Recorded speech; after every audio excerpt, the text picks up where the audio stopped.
Main টপিকে আসার আগে আমি একটা জিনিস ফার্স্টে ডিসকাশন করতে চাই। আমার প্রত্যেকটা উইকলি রিপোর্টেই ইউএস ইকোনমি আর ইউএস পলিটিক্সের উপর ইনফরমেশান থাকবে। তার রিজন হলো আমাদের main reserve currency for international trade dollar. তো ডলারের রেটটাকে প্রেডিক্ট করা বা ট্র্যাক করার জন্য ইউএসের ইকোনমি আর ইউএসের পলিটিক্সের নিউজ হাইলাইট করা খুব জরুরি, আদারওয়াইজ আপনি ট্র্যাক করা যাবে না। তো তার জন্য প্রত্যেকটা উইকলি যে রিপোর্ট থাকবে তাতে ডলারের একটা ডলার তো থাকবেই, তাদের সঙ্গে ইউএসের ফাইন্যান্সিয়াল মার্কেটের রিপোর্ট, ইকোনমিক ডেটা রিপোর্ট আর পলিটিক্সের নিউজ থাকবে। এগুলো correlated with dollar rate prediction. আর সেকেন্ড পয়েন্ট যেটা মেন টপিকতে ডিসকাশন করার আগে হাইলাইট করতে চাই যে এখন ইন্ডিয়ার ফরেন কারেন্সি রিজার্ভ হলো হাইয়েস্ট লেভেলে, $575 billion। It's fourth largest in the world after China, Japan, Switzerland, then fourth পজিশনে ইন্ডিয়া। তো একটা সময় ছিল যখন মনমোহন সিং ফাইন্যান্স মিনিস্টার হয়েছে, তার ঠিক আগে ইন্ডিয়াতে ফরেন কারেন্সি রিজার্ভ ছিল অনলি $5.8 বিলিয়ন। কিছু দিনের ইম্পোর্টই হওয়ার পরিস্থিতি ছিল, একটু কান্ট্রি একদম ব্যাংক্রাপসি সিচুয়েশনে গেছিলো। তখন গভর্নমেন্ট অফ ইন্ডিয়া চন্দ্রশেখরের প্রাইম মিনিস্টার ছিল। খুব শর্ট পিরিয়ডের জন্য চন্দ্রশেখর প্রাইম মিনিস্টার হয়েছিল বিফোর 1991 ইলেকশনের আগে। তো তখন আর কি সে গোল্ড মর্টগেজ দিয়েছিল ব্যাঙ্ক অফ ইংল্যান্ডকে ফরেক্স রিজার্ভ বাড়ানোর জন্য, ইন্টারন্যাশনাল ড্রয়িং পাওয়ার বাড়ানোর জন্য, যাতে ইম্পোর্ট করতে অ্যাটলিস্ট অয়েল আর regular requirement of the country যে ইম্পোর্ট আছে সেটা করতে পারে। তার জন্যই এরকম পরিস্থিতি দাঁড়িয়েছিল। সেখান থেকে আজকের দিনে অলমোস্ট 30 ইয়ার্স বলতে পারেন, 30 ইয়ার্সে সেটা $575 বিলিয়ন $575 বিলিয়ন গিয়ে দাঁড়িয়েছে। আর সেটা হলো fourth largest currency foreign exchange reserve in the world. তো এই 30 বছরে আমাদের দেশে অনেক ডেভেলপমেন্ট এসছে এবং ফিউচারে আরও ডেভেলপমেন্ট হবে। আর সেই কম্প্যারিজনে যদি চায়না বাদ দিয়ে অন্যান্য নেবারিং কান্ট্রি দেখা হয়, বাংলাদেশের ইকোনমিক সাইজের হিসাবে, কান্ট্রির ইকোনমিক সাইজের হিসাবে $41 বিলিয়ন মতন foreign currency reserve, not bad economic size, কান্ট্রির ইকোনমিক সাইজ যত সেই অনুযায়ী। আর পাকিস্তানের সেই জায়গায় খুবই bad situation, only 12 billion something. তো পাকিস্তানের অবস্থা, একটা ইকোনমিক কন্ডিশন খুব বাজে অবস্থায় আছে। জানি না কীভাবে এটাকে রিকভারি করবে। ওদের ওয়ার মঙ্গারিং পলিটিক্সটাকে ডাইভার্ট করে ডেভেলপমেন্ট পলিটিক্সের দিকে যদি যায়, তবেই কান্ট্রি লং টার্মে সার্ভাইভ করবে বা আগে যাবে। তাছাড়া যে রাস্তায় চলছে সেই রাস্তা দিয়ে আমার মনে হয় না এইভাবে খুব ভালো কিছু হবে ওই দেশটায়। যাই হোক, ওটা আমার ডিসকাশনের টপিক না। বাট এখন আসি মেন টপিক্সে। ফার্স্টে ফরেক্স মার্কেটের ওপরে রিপোর্ট দিই। এন্টায়ার ডলার উইকই ছিল। তার কয়েকটা মেন রিজন হলো ট্রাম্প থেকে বিডেনের যে ট্রানজিশনটা আছে সেটা টেন্স সিচুয়েশনে ছিল। পরে আবার ট্রাম্প অ্যাডমিনিস্ট্রেশন বিডেনের অ্যাপয়েন্টমেন্ট প্রসেস অ্যাপ্রুভ করেছে। এছাড়া যে কটা ইউএস ইকোনমির ডেটা এসছে সব নেগেটিভই। ফার্স্ট অফ অল রিটেলসের ডেটা নেগেটিভ এসছে, কনজিউমার কনফিডেন্স ডেটা রিডিউস করেছে, রিডিউস করেছে, এরপরে আনএমপ্লয়মেন্ট ক্লেম রাইজ করেছে। এইগুলো সব নেগেটিভ নিউজ, যে এটাতে বোঝা যাচ্ছে ইউএস ইকোনমি রিকভারি করতে টাইম লাগবে, এখনও ব্যাড শেপেই আছে। বাট আর পলিটিক্যাল ফ্রন্টে যেটা সবচেয়ে বড় আছে, ইউএস কংগ্রেস একটা মিক্সড ম্যান্ডেট দিয়েছে।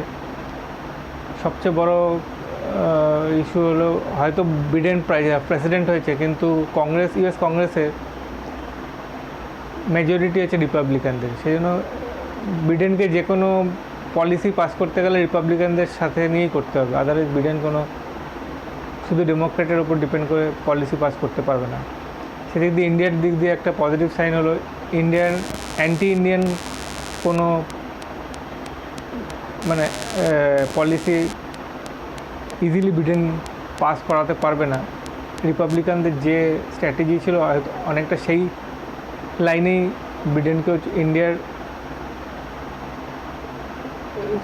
ইন্ডিয়ার ব্যাপারে চলতে হবে। আর আরেকটা পজিটিভ নিউজ এসছে যে ইউএস যে ট্রেজারি সেক্রেটারি আছে তাকে সম্ভবত Janet Yellen as a treasury secretary appoint হচ্ছে ইউএসএ তে। জেনেট ইয়েলেন অ্যাপয়েন্টমেন্টের ব্যাপারে মানে মার্কেটে যেটা এক্সপেক্ট করছে যে জেনেট ইয়েলেনের পাস্ট রেকর্ড দেখে এতে ফিসক্যাল স্পেন্ডিং বাড়বে। ফিসক্যাল স্পেন্ডিং বাড়া মানে গভর্নমেন্ট স্পেন্ডিং বাড়া, এবং গভর্নমেন্ট স্পেন্ডিং বাড়লে পরে ইকোনমিক রিকভারি আসতে ইউএসএতে সময় বেশি লাগবে না। এটা একটা পজিটিভ সাইন, যার জন্য মার্কেটও সেটার উপরে রিঅ্যাক্ট করেছে পরের দিকে।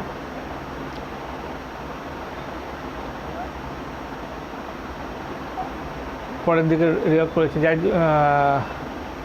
আর অ্যাক্রস দ্য বোর্ড সব কারেন্সি ডলারের এগেনস্টে অ্যাপ্রিসিয়েটই করেছে।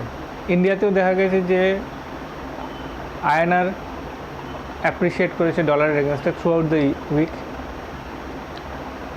আই থিঙ্ক ক্লোজ হয়েছে 73, 89, 88 ইয়েতে, 88 লেভেলে। সেটার মেন কারণ হলো কিছু পজিটিভ পজিটিভ নিউজ এসছে ইউএস পলিটিক্যাল ফ্রন্টে, যে ট্রাম্প অ্যাপ্রুভ করে দিয়েছে বিডেনের প্রেসিডেন্সিয়াল অ্যাপয়েন্টমেন্ট প্রসেস। আর সেকেন্ড হলো জেনেট ইয়েলেন যে ট্রেজারি সেক্রেটারি অ্যাপয়েন্ট হয়েছে, it is good for US economy.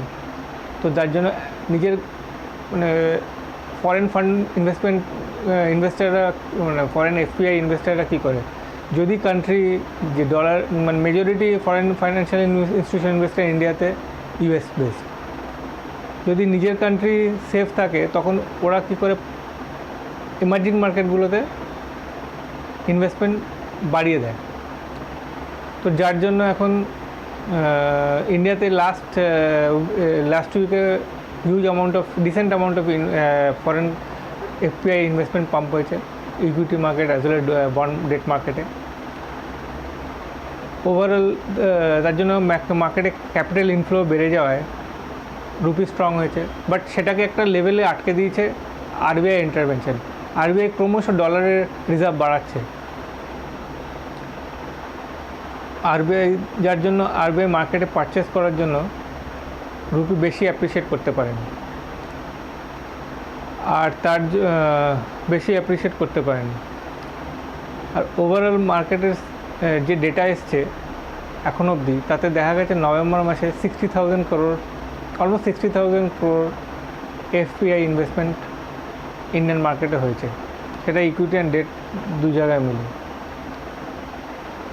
Market expect করছে, ইন্টারন্যাশনাল মার্কেট এক্সপেক্ট করছে কি ডলার স্ট্রং হবে, কিন্তু ইন্ডিয়ান ডোমেস্টিক মার্কেটে রুপি খুব একটা উইক হবে না, রুপি বেশি নিচে যাবে না। তার রিজন হলো অলরেডি আরবিআই সিগন্যাল দিয়ে দিচ্ছে যে ইন্ডিয়াতে ফরেন কারেন্সি রিজার্ভ একটা হাইয়েস্ট লেভেলে আছে, যখন দরকার হবে আরবিআই সে ইন্টারভেন করতে পারবে।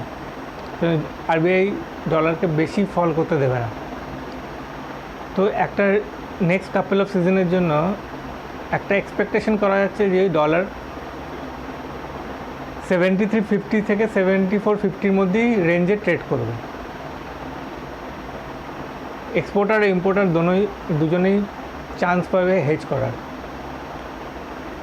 খুব একটা মার্কেট ফ্ল্যাকচুয়েশন হবে না, অ্যাটলিস্ট ডিসেম্বর মান্থ এটাই এক্সপেক্ট করা যাচ্ছে। তারপরে নতুন কোনো সিনারিও হলে আর আরেকটা হলো কোভিডের ব্যাপারে যে ইনফরমেশান আসছে, সেটা কোভিড যে ভ্যাকসিন আসছে ওটা যে টাইমে ভাবা হয়েছিল তার আগে রোল আউট হবে, কিন্তু ইন্ডিয়াতে কবে হবে সেটা না। ওয়ার্ল্ড মার্কেটে যেহেতু পপুলেশন হিসাবে ইন্ডিয়াতে হিউজ পপুলেশন, 137 করোড়কে ডিস্ট্রিবিউট করা এটা ছোটো খেলা ব্যাপার না। তো টাইম লাগবে, সেটা কবে হবে, কীরকম টাইম লাগবে সেটা এখন গভর্নমেন্ট জাস্ট প্ল্যানিং লেভেলেই আছে। বাট ইন্ডিয়াতেও এসে যাবে ভ্যাকসিন Jan-Feb-এর মধ্যে। আর ওয়ার্ল্ড মার্কেটেও ভ্যাকসিন এসে গেলে পরে, ওখানে কম পপুলেশন আছে, ওখানে ভ্যাকসিন এসে গেলে নর্মাল লাইফে পুরো সব দেশগুলো যখন এসে যাবে তখন দেখা যাবে যে ওয়ার্ল্ড ইকোনমি খুলে গেলে ইন্ডিয়ান ইন্টারন্যাশনাল ট্রেডও একটা ইম্প্যাক্ট আসবে, পজিটিভ ইম্প্যাক্ট আসবে। প্লাস ফার্মাসি, যেহেতু বলছি যে ইন্ডিয়াই হবে main hub for manufacturing of vaccine production, তো ওভারঅল ফার্মাসিউটিক্যাল ইন্ডাস্ট্রিতে একটা বড় ইম্প্যাক্ট আসবে, ডলারের ইনফ্লো বাড়বে। তো সেগুলোর সেজন্য জানুয়ারি পরে মার্কেটের সিচুয়েশন, সেই সময় সিচুয়েশন দেখেই প্রেডিক্ট করা যাবে। এরপরে আসছে ইকুইটি মার্কেট। যেহেতু বিডেনের অ্যাপয়েন্টমেন্ট একটু স্মুথ হয়ে গেছে ট্রাম্পের পজিটিভ স্টেপের জন্য, আর জেনেট ইয়েলেন এর অ্যাপয়েন্টমেন্ট হয়েছে অ্যাজ আ ট্রেজারি সেক্রেটারি হিসাবে, ওভারঅল মার্কেটে একটা পজিটিভ ইম্প্যাক্ট এসছে, যার জন্য ইকুইটি মার্কেটেও ইউএসএতে হায়ার লেভেলেই ট্রেড হয়েছে। আর ভ্যাকসিনের নিউজও পজিটিভ আসছে দেখে ইকোনমি রিকভারি করবে বলে একটা হায়ার লেভেলে ট্রেড হয়েছে। আর মার্কেটও একটা পজিটিভ আউটলুক দিচ্ছে 2021-এর ইকোনমিক গ্রোথের ওপরে। সেটাকেই ফলো করেছে ইউএস মার্কেট আর ডোমেস্টিক ইন্ডিয়ান মার্কেট, আর তার জন্য ইন্ডিয়াতে এফপিআই ইনভেস্টমেন্ট পাম্পিং ইনক্রিজ হয়েছে। তো ইকুইটি মার্কেট এন্টায়ার উইক একটা পজিটিভ সিগন্যালই দেখিয়েছে, except energy and IT stock বাদ দিয়ে বাকি সব স্টকে গ্রিন ট্রেড হয়েছে, গ্রিন লেভেলেই। আর আরেকটা যেটা ট্রেড হয়েছে গ্রিন লেভেলেই। আর এন্টার নভেম্বর মান্থে হায়েস্ট লেভেলের এফপিআই ইনভেস্টমেন্ট হয়েছে, অলমোস্ট 60,000 crore, যেটা আগে আমি বললাম। তো এত টাকা আসাতে মার্কেটে একটা পজিটিভ র্যালি দেখা গেছে, আর আশা করি এটাই এক্সপেক্ট করছি নেক্সট কাপল অফ উইক। এরপরে আসছে কমিউনিটি মার্কেটে অয়েল $4 পর্যন্ত র্যালি করেছে, 44 থেকে 48। আর এটার মেন রিজন হলো ভ্যাকসিন একটা পজিটিভ সাইড, এন্টায়ার ইকোনমি একটা পজিটিভ আউটলুক এক্সপ্রেস করছে অল ওভার দ্য ওয়ার্ল্ডে, যার ফলে অয়েলের ডিমান্ড বাড়বে বলে একটা এক্সপেকটেশন আসছে, যার জন্য অয়েলের প্রাইস একটু ইন্টারন্যাশনাল মার্কেটে বেড়ে গেছে। প্লাস আরেকটা নিউজ হলো ইউএসের অয়েল ইনভেন্টারিজও লোয়ার লেভেলে চলে এসছে, যার ফলে ইউএস অয়েল ইনভেন্টারি লোয়ার লেভেলে আসার জন্য মার্কেটের ডিমান্ড যে সাপ্লাইটা গ্যাপ আসবে, যার জন্য একটা হায়ার লেভেলে অয়েল ট্রেড হচ্ছে। আর গোল্ডের ব্যাপারে দেখা গেছে যে gold normally generally economy open হতে থাকলে গোল্ডের ডিমান্ড কমতে থাকে, সেই হিসেবে এন্টায়ার উইক গোল্ড একটু নিচে লোয়ার লেভেলে ট্রেড হয়েছে। আর ইন্ডিয়াতে জিডিপি ডেটা রিলিজ হয়েছে 27 নভেম্বরে। নেগেটিভ জিডিপি এসছে 7.5 সেকেন্ড কোয়ার্টারে, কম্পেয়ার টু ফার্স্ট কোয়ার্টারের থেকে বেটার রেজাল্ট। -7.5 সেকেন্ড কোয়ার্টারে এসছে, আর ফার্স্ট কোয়ার্টারে ছিল 23.5, মতলব অনেক ইমপ্রুভমেন্ট দেখা গেছে। কারণ সেকেন্ড কোয়ার্টারে ইকোনমি অলমোস্ট খুলে গেছিলো জুলাই, আগস্ট, সেপ্টেম্বর, তো যার জন্য সেই রিফ্লেকশন জিডিপির ডেটাতে পড়েছে। আর এই কোয়ার্টারে হয়তো আরও ইমপ্রুভমেন্ট হবে, এক্সপেক্টেড যে পজিটিভ হয়ে যেতে পারে। তো রিজন হলো ফেস্টিভ মান্থ এই কোয়ার্টারে ছিল, কনজামশন ভালোই হয়েছে, এগ্রিকালচার সেক্টরের প্রোডাকশন হাই লেভেলে এসছে। এসব কারণে কতগুলি পজিটিভ সাইড এসছে, যার জন্য হয়তো এই উইক কোয়ার্টারে জিডিপি পজিটিভ হয়ে যেতে পারে। এনিওয়ে, নেক্সট উইকটা একটু হ্যাপেনিং হতে পারে, দেখা যাক কী আসে। এই বলে আমার আজকের ভিডিও এখানেই শেষ করছি।